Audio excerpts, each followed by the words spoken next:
You know something that's not talked about enough? How devastating it is when Black women lose their hair. Yes, I know Jada Pinkett Smith shed a little bit of light on it, a little bit unintentionally. It wasn't really her choice, but that little moment at the Oscars kind of sparked a little bit of a conversation. But there's this one type of alopecia that mainly affects Black people that isn't really talked about, and people have it, and some of them don't know it, and some of them have it for a really long time, and they let it go on for far too long. And I'm here to talk about that, and I'm here to change that. What am I talking about? A specific form of alopecia called CCCA. CCC what? CCCA.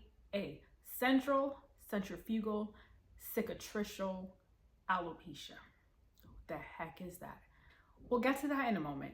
First, I want to share my story, and then I'll leave you with 5 tips on what you can do if this is something that you're struggling with right now. So stick around till the end, okay?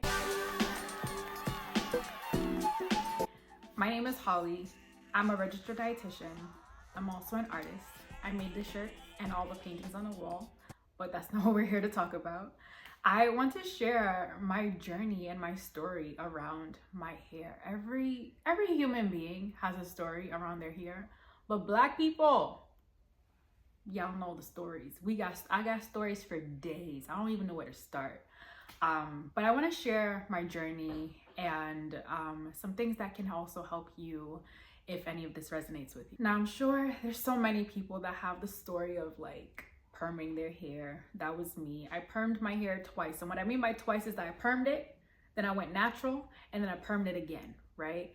And so the thing that made me not perm my hair ever again was a chemistry teacher who told me, well, he didn't really tell me, he was talking to the class, but I received it as though he was speaking directly to me. He said, perming your hair is like dipping your hand in a jar of acid. And if you were to dip your hand in a jar of acid, like it'll eventually look like wrinkled and like you were 99 years old. That's what perm is doing to your scalp. Is that accurate? I don't know, but it was enough for me to not perm my hair ever again. And I have no regrets. I will never perm my hair ever again. I've permed my eyelashes, fun fact. I will also never do that ever again. But yeah, that was the year, maybe 2013. And I've been like on this little journey ever since, you know, trying to grow my hair, be long hair, don't care. And so here we are. So where do I start? I think let's start with 2017, 2018, somewhere around that time.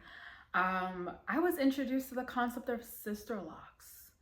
And ever since that time, like I really wanted to lock my hair. But I told myself your hair needs to be healthy enough for you to lock it. And I've always had problems with like thin hair or my hair being thinner than others. I've learned that it's not that my hair is thin, it's just fine. But I just went on this journey to just like repair my hair, make sure that it was healthy so that when I locked it, I'd be locking healthy hair. And along that journey, I have discovered so much, so much. And the part that led to me getting a diagnosis, that's what we're gonna talk about. So in 2021, my hair just started shedding. It was shedding so much. And at first I just thought like, oh, it's because I had braids in. I had the braids in for like, I think like maybe a month. And of course, you know, when you take braids out, like your hair sheds because it's shedding all the hair that was supposed to be shedding in the month that you didn't comb it because you had braids, right? But like even after I took the braids out, like a week after, my hair it was coming out in clumps. And it got to the point where like there was hair coming out my scalp and hairs coming out my eyes because I was like, yo, what's happening? Like, what's going on? Around this time, I had started a new job. I was pretty stressed. There was a lot happening, right? So I was like, yo, I'm that stressed that my hair is falling out. What the hell? What is happening? What's going on, right? A few months after that, I was like, something's wrong. I don't know what's wrong, but something is wrong. Maybe I'm low on iron. I started taking some Floridix iron, booked a doctor's appointment. By the time I got to the doctor, I had already drank like 2 bottles of Floridic. So by the time I got to the doctor and they checked my iron, my ferritin was normal, but this was after drinking 2 bottles of like iron basically. And so I have some theories as to why my hair was shedding the way it was. I think I was definitely iron deficient. I was also stressed, and there was this little condition I had in my scalp that I didn't know about till like months after that.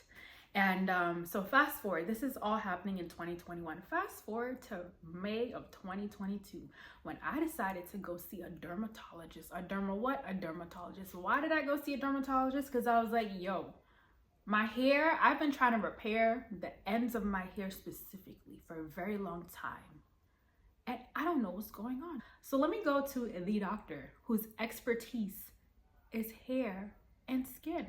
I pull up to the dermatologist's office. Shout out to Dr. Moore, a Black dermatologist. If you're Black, please go see a Black dermatologist. Please, I beg you. Anywho,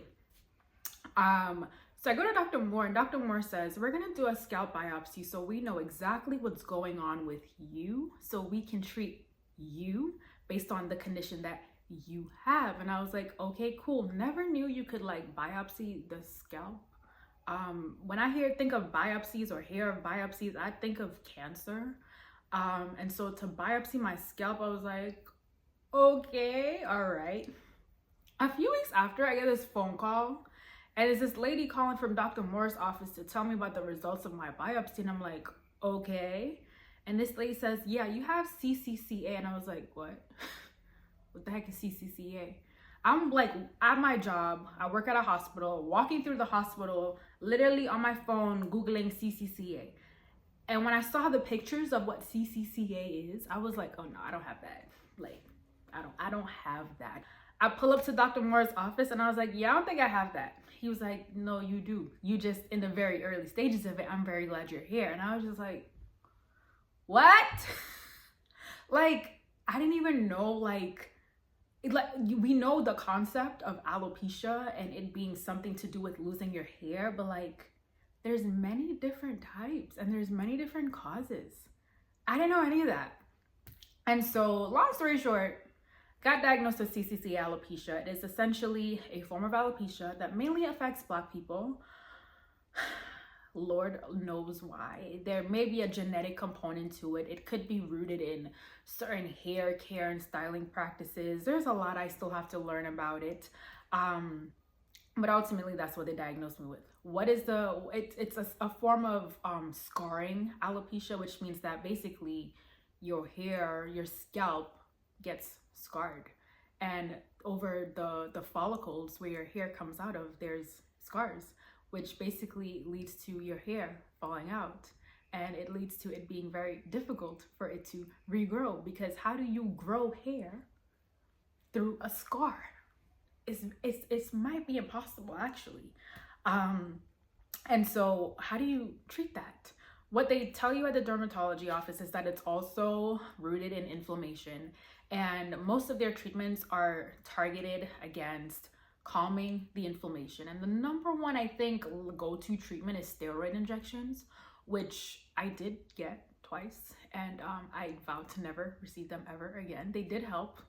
They also did other things that yeah, that's why we never gonna get it again, and I'll talk about that another time. But yeah, that was essentially the beginning of my journey. Long story short, I've had to deal with a lot in my scalp. I will show pictures and I will talk a whole lot more about it at another time. But the good news is that I was able to regrow the hair that I had lost. The thickness in my hair returned. I believe it is now thriving and healthy. I'm actually in the process of locking it, which is a whole new journey. And I promise to share much more about my journey. As a dietitian, I also promise to give you some holistic tips as to what you can do. And so I know in the beginning, I promised 5 things that you can do if this is something you're struggling with, or if you know someone that is struggling with this. Number 1, get a diagnosis. Go to the dermatologist. If you notice your hair is falling out more than before, if you've seen a bald spot that was not there before, Don't go buy a hair oil. Go to the dermatology office and find out what is going on. Next, focus on nourishing your scalp, cleansing your scalp, washing your hair. We Black people, like to go weeks and months without washing our hair. Don't do it. Clean your scalp, nourish it, wash it, please. The third thing is reducing inflammation, which is a whole buzzword, but essentially finding ways in which to calm and soothe what's happening inside your body, which means make sure you're drinking water, make sure you're eating fruits and vegetables, make sure you're exercising. The fourth thing is limiting tension and trauma, both literally and figuratively. Tension and trauma to your hair, and tension and trauma to yourself. And lastly, protect your peace. Remember I said like I was going through a lot. I was really stressed, and I think that's why my hair was falling out. Yeah, stress. They say stress is the #1 killer. It really is. It really is. So whatever you can do to protect your peace and reduce your stress, do it. Your hair will thank you. And so I hope this video was somewhat helpful for you. I vow to continue to share more about my journey, the things that I've learned, and any and everything that I can to help you while you're on your journey. So be sure to subscribe, okay?